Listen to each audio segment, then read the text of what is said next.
Eu gostaria que você abrisse a sua Bíblia no livro de Apocalipse, capítulo 1.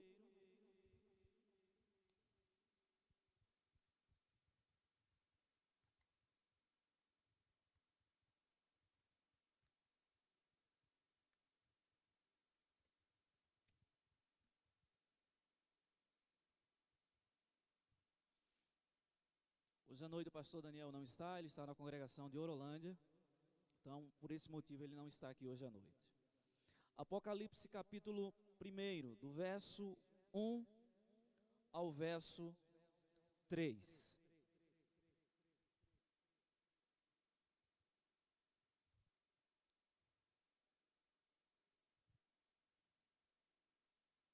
Nos diz assim o texto da palavra do Senhor: revelação de Jesus Cristo, que Deus lhe deu para mostrar aos seus servos as coisas que em breve devem acontecer, e que ele, enviando por intermédio do seu anjo, notificou ao seu servo João, o qual atestou a palavra de Deus e o testemunho de Jesus Cristo quanto a tudo o que viu. Bem-aventurados aqueles que leem, aqueles que ouvem as palavras da profecia e guardam as coisas nela escritas, pois o tempo está próximo. Curve sua cabeça nesse momento, feche seus olhos, nós vamos orar mais uma vez ao Senhor. Senhor Deus, nós queremos te agradecer por essa oportunidade que temos de nessa noite oferecer ao Senhor este culto.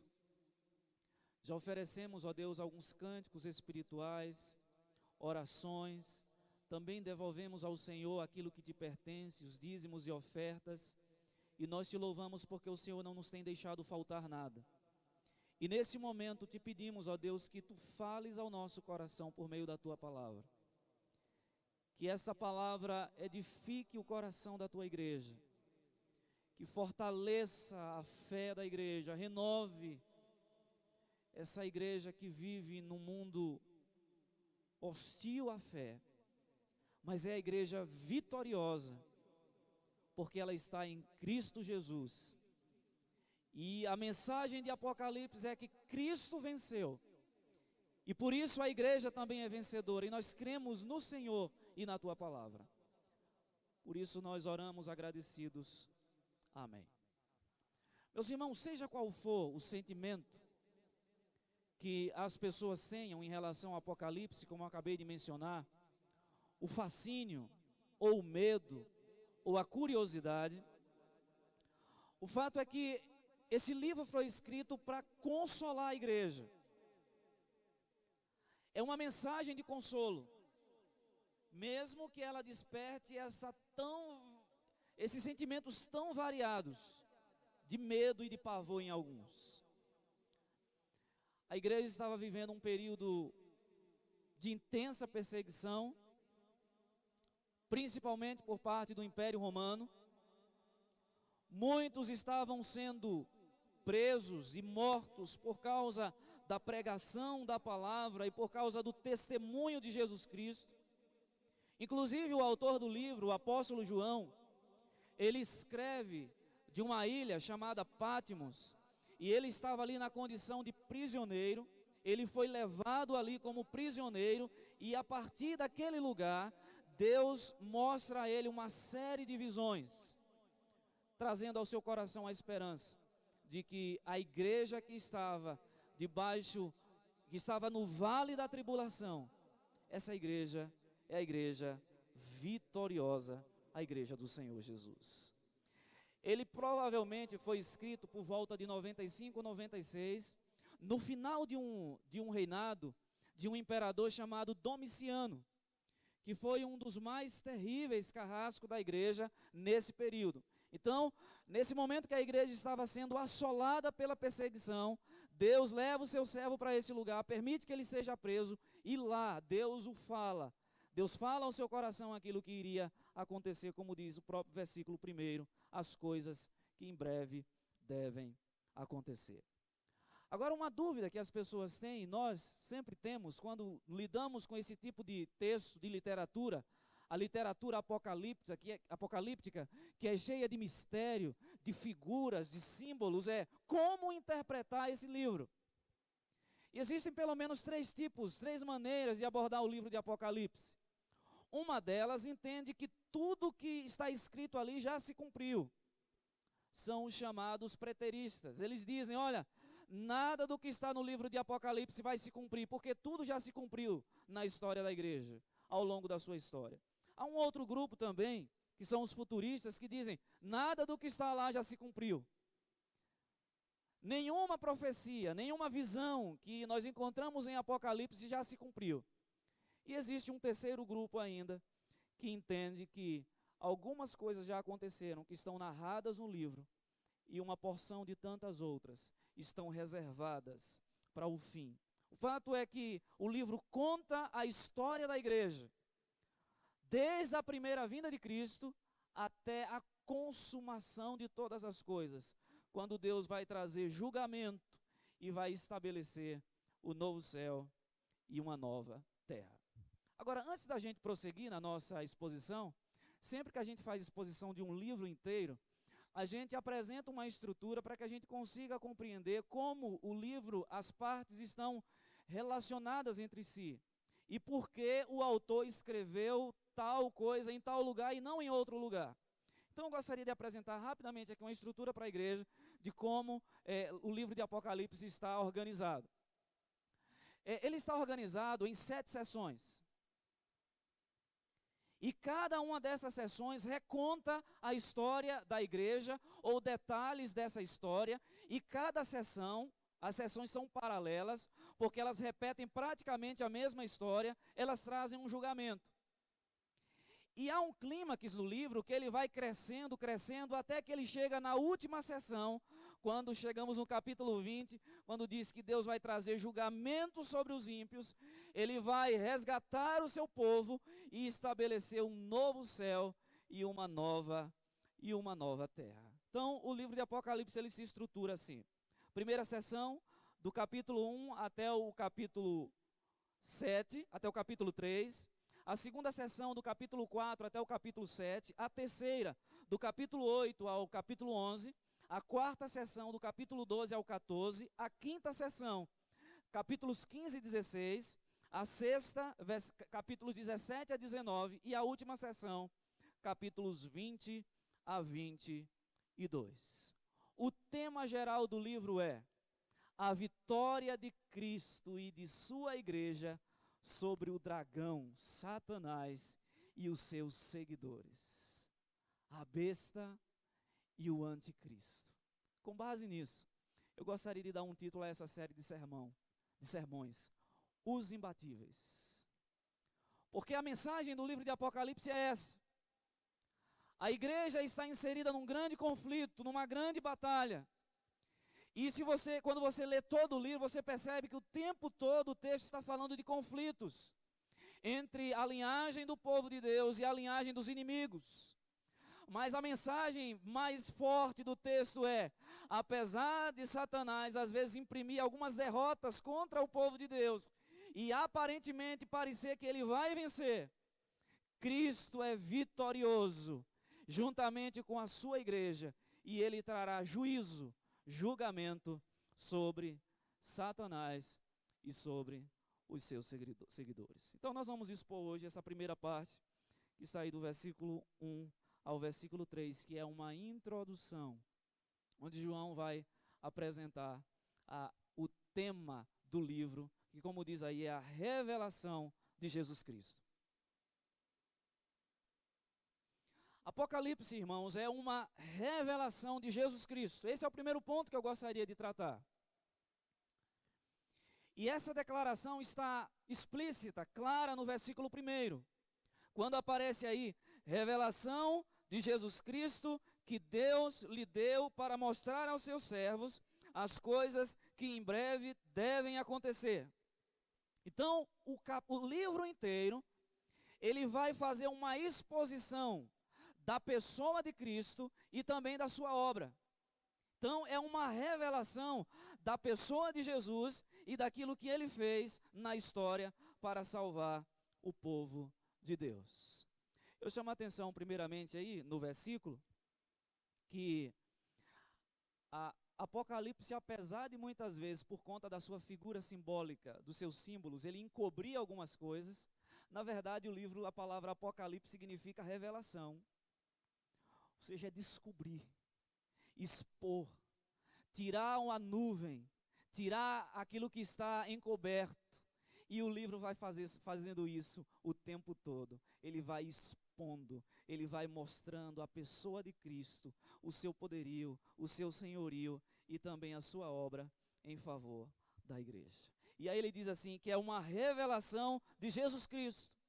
Essa é uma expressão interessante, porque quando nós lemos os evangelhos, e essa expressão caracteriza tanto a pessoa como a obra de Cristo. O nome de Jesus, daquele menino que nasceu lá de Maria é Jesus. Essa é a identidade dele, da pessoa dele. O complemento do nome Jesus, que é Cristo, tem a ver com a sua missão, com a sua obra. A palavra Cristo significa o Messias, o ungido de Deus, aquele que foi prometido pelos profetas do Antigo Testamento. E agora a igreja começa a ver aquele de quem as Escrituras haviam falado no Antigo Testamento. E por que é uma revelação de Jesus Cristo? Porque quando a gente olha, eu gostaria que você fosse um pouquinho aí na página da sua Bíblia, para o versículo 13. É interessante como João descreve aqui a pessoa de Jesus Cristo. Por isso que é a revelação da pessoa e da obra de Jesus. Versículo 13 do capítulo 1 nos diz assim: João tem a visão e de repente ele tem uma visão de Cristo, de Jesus glorificado. E ele diz assim: e no meio dos candeeiros, um semelhante a filho de homem, com vestes talares e cingido à altura do peito com uma cinta de ouro. A sua cabeça e cabelos eram brancos como a alva lã, como neve. Os olhos como chama de fogo. Os pés semelhante ao bronze polido, como que refinado numa fornalha. A voz como voz de muitas águas. Tinha na mão direita 7 estrelas. E da boca saía-lhe uma afiada espada de 2 gumes. O seu rosto brilhava como o sol na sua força. Meus irmãos, é interessante a intenção de Deus em mostrar a João essa visão de Jesus Cristo. Porque imagine uma igreja assolada. Uma igreja que estava passando o tempo todo por perseguição. E eu imagino que muitos cristãos nessa época aqui estavam abandonando. Será que vale a pena mesmo seguir esse caminho? Será que vale a pena continuar sendo testemunha de Jesus? Quem nos garante que no final aquelas promessas que ele fez no Evangelho vão se cumprir de fato? E aí Deus então chama João e revela a João ali quem é Jesus Cristo. E a figura que ele descreve é uma figura de soberania, de onipotência. Ou seja, essa igreja que está assolada e que pertence a Jesus. Esse Jesus é todo poderoso. Ele é Senhor, Ele tem o poder em suas mãos. O propósito desse livro, portanto, se encaixa no propósito geral da Escritura, que é revelar a pessoa de Cristo e também a sua obra, Em primeiro lugar, Apocalipse é uma revelação de Jesus Cristo. Revelação de Jesus Cristo que Deus lhe deu. Quais são as aplicações para nós desse primeiro ponto? Meus irmãos, talvez a nossa situação em relação à igreja primitiva, essa igreja aqui a quem João se dirigia, que estava vivendo um período de intensa perseguição, a nossa situação não seja tão grave quanto a deles. Mas o fato é que nós como igreja também passamos por tribulações. A igreja do Senhor está sendo perseguida mundo afora. E a igreja do Senhor está sendo perseguida também aqui. Hoje pela manhã, quando eu falava para os jovens, nós discutíamos ali sobre a dificuldade que tem hoje de nós nos posicionarmos sobre determinadas coisas na sociedade. E quando nós nos posicionamos, nós somos perseguidos. É essa igreja que está sendo perseguida. Mas essa igreja deve ser relembrada hoje à noite, primeiramente, que Jesus é o Senhor. Ele é o Senhor da história. Ele tem as chaves da morte e do inferno. E como tem uma revelação aqui do cavaleiro vitorioso, ele é o cavaleiro vitorioso que saiu vitorioso para vencer. Apocalipse diz que ele também é o leão da tribo de Judá. Jesus quer encorajar o seu povo a continuar na jornada, na certeza da vitória final. Por causa de Jesus, a igreja é imbatível. Você é a igreja do Senhor? Você está em Cristo? Você pertence ao Senhor Jesus? A palavra do Senhor aqui é: Jesus, Ele é o Senhor. Ele é imbatível. A figura que João descreve de Jesus é exatamente essa. Ele é imbatível. Nós também, como diz a palavra, somos mais que vencedores por meio de Cristo Jesus. Segundo lugar, irmãos, além de Apocalipse ser uma revelação de Jesus Cristo, é uma revelação dada por Deus. Versículo 1 ainda aí. Vamos ler juntos esse versículo? Revelação de Jesus Cristo, que Deus, as coisas que em breve devem acontecer.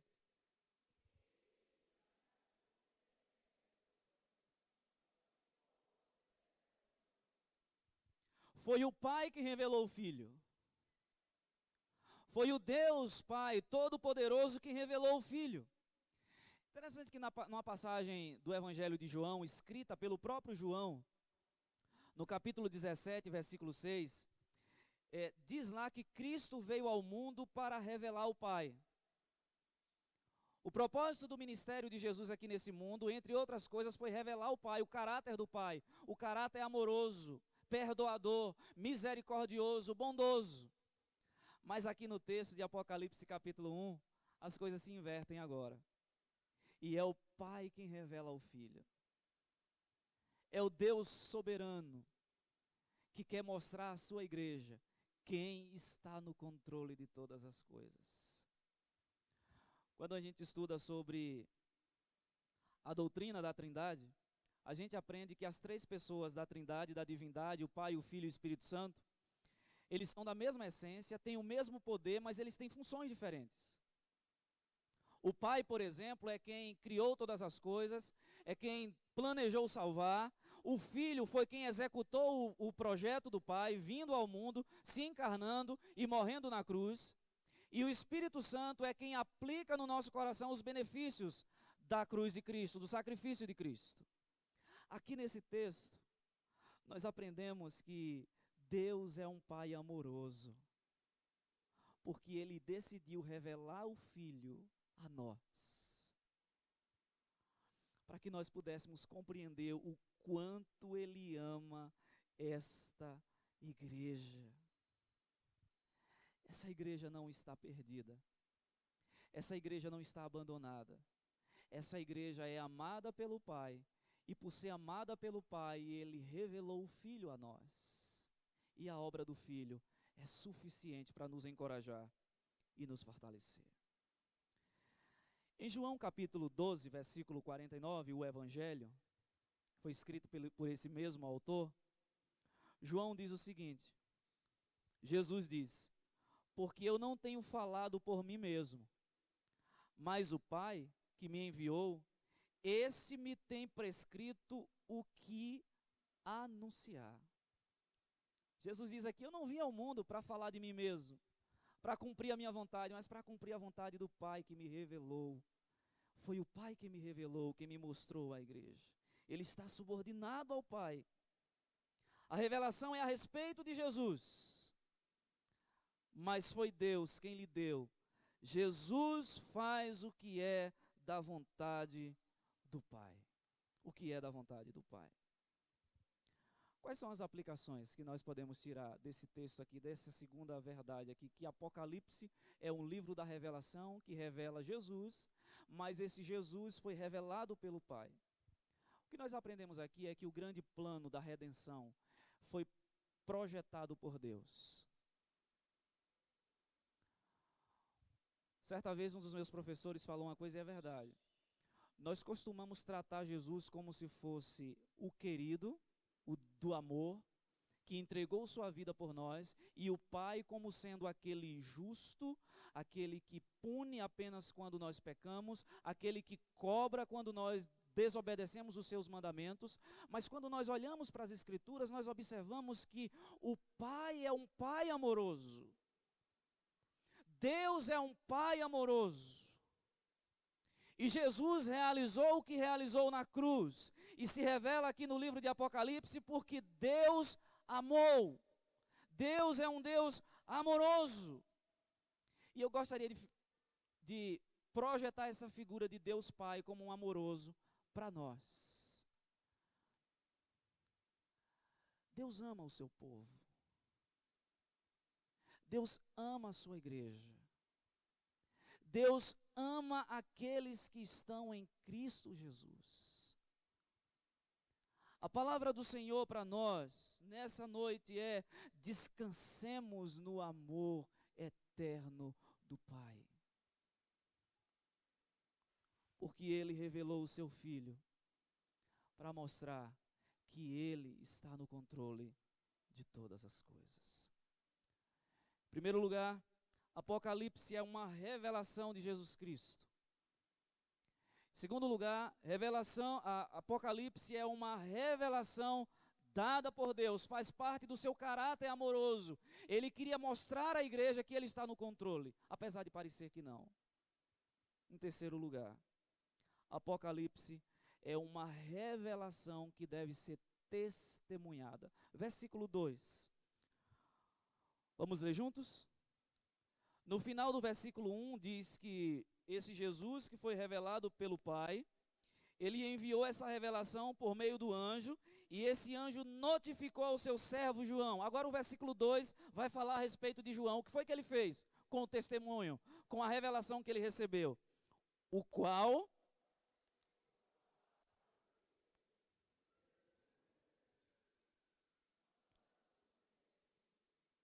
O texto diz: o qual atestou. A palavra atestar aqui vem da palavra martírio, que vem da palavra Marte. Aquele que testemunha do Evangelho é um Marte. Quando a gente lê nos Evangelhos, os apóstolos testemunharam de Cristo, falaram de Cristo. A expressão que aparece ali é martírio, ou seja, eles deram testemunho. Eles falaram daquilo que eles viram, daquilo que eles ouviram. João foi uma testemunha daquilo que ele viu, e ele foi uma testemunha da palavra de Deus. O versículo 1, capítulo 9, o capítulo 1, versículo 9 diz assim, do Evangelho de Apocalipse, capítulo 1, versículo 9. Eu, João, irmão vosso e companheiro na tribulação, no reino e na perseverança em Jesus, achei-me na ilha de Patmos. Por quê? Qual foi o motivo de João estar ali como prisioneiro? E ele diz: por causa da palavra de Deus e do testemunho de Jesus. João foi uma testemunha da revelação. Ele não guardou para si. Ele compartilhou com outros. Ele passou para outros aquilo que ele havia recebido do Senhor. Essa revelação deve ser compartilhada também pela igreja do Senhor Jesus. João foi testemunha fiel e destemida de tudo que ele aprendeu do Senhor, tanto da sua pessoa como da sua obra. Ele foi perseguido e preso, mas não deixou de testemunhar. Como igreja do Senhor, que recebeu também a revelação de Jesus Cristo, que conhecemos o Senhor Jesus, nós não podemos deixar de ser testemunha testemunhar com firmeza o Evangelho. Precisamos falar da pessoa de Cristo, de quem Ele é. Precisamos falar da obra de Cristo, do que Ele fez na cruz para resgatar o pecador. Nós não podemos nos esquecer da centralidade do Evangelho. E foi isso que João fez, ele testemunhou de Jesus. Quantas oportunidades você tem, meu irmão, de testemunhar de Jesus? Com quantas pessoas nós lidamos diariamente e temos a oportunidade de testemunhar daquilo que Cristo fez por nós, em nós e através de nós também. É uma revelação de Jesus Cristo que foi dada pelo Pai, é uma revelação que deve ser testemunhada. Apocalipse também, em último lugar, é uma revelação que traz bênçãos, bem-aventurança. Olha o que diz o versículo 3. É uma revelação de Jesus Cristo, que foi dada pelo Pai, como prova do seu amor pela igreja que estava sendo perseguida. E com essa revelação ele mostra o poderio de Jesus, eu estou no controle. É uma revelação que deve ser testemunhada, compartilhada.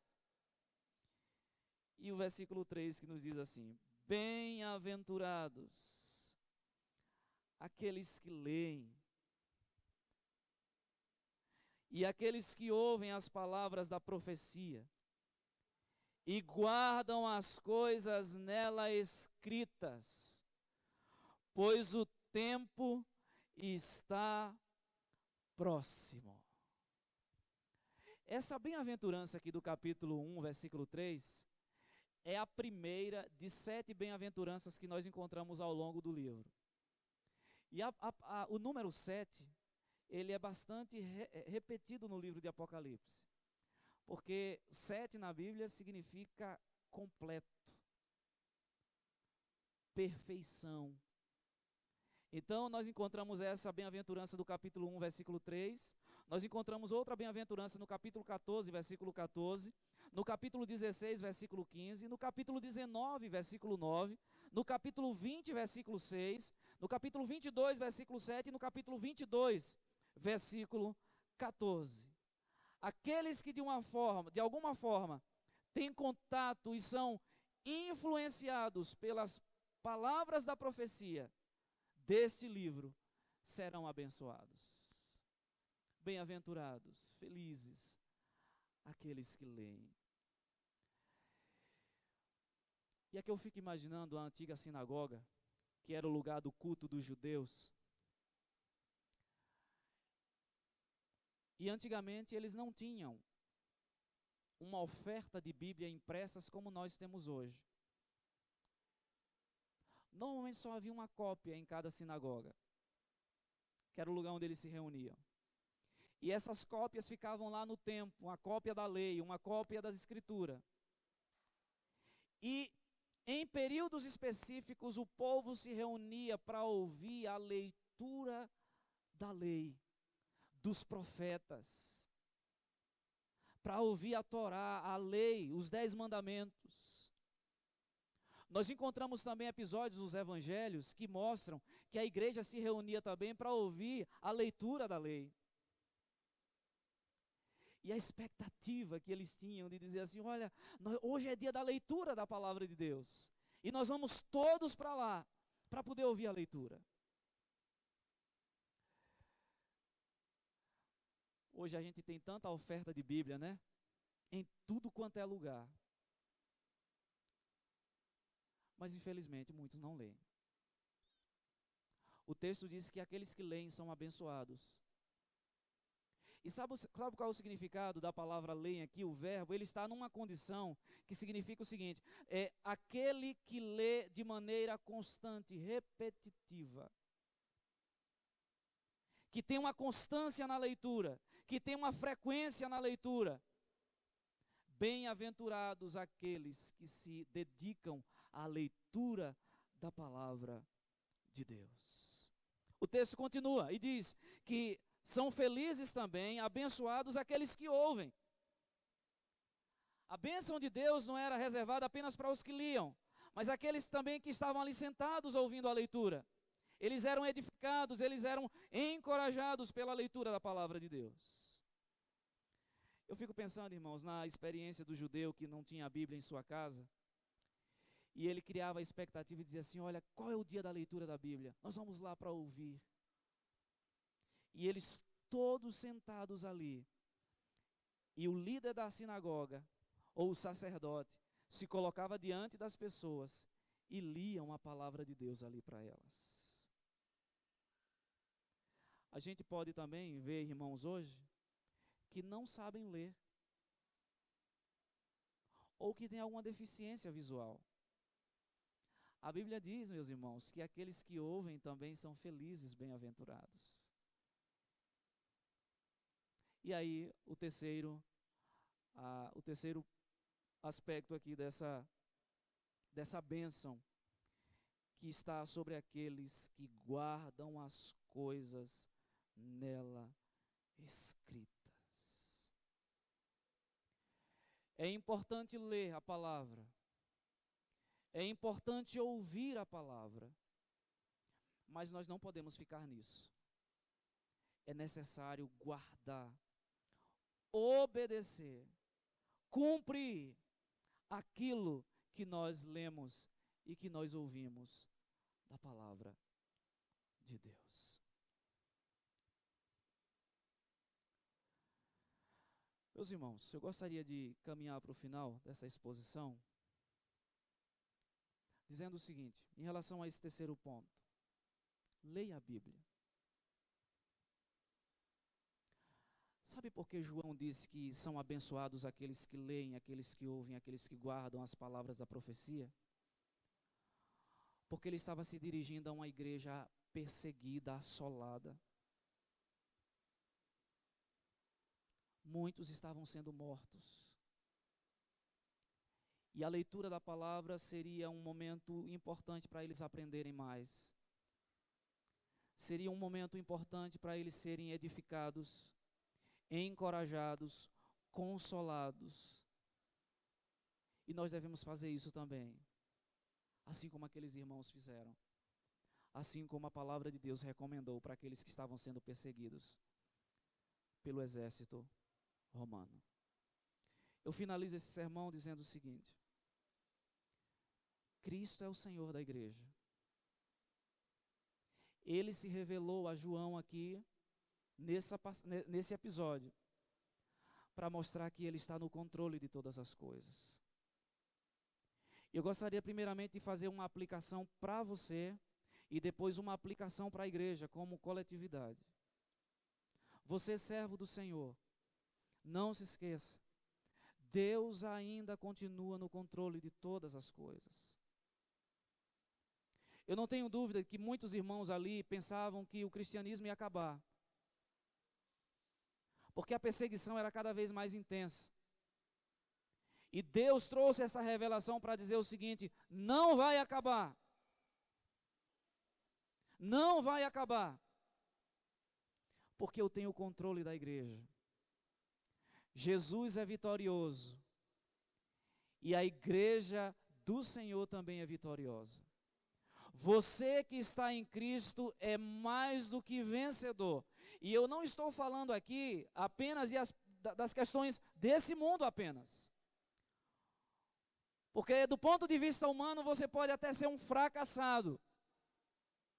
E quantos irmãos são, do ponto de vista humano? Eles são tidos como fracos. Mas a palavra do Senhor para nós é: Cristo é vitorioso e a sua igreja também é vitoriosa.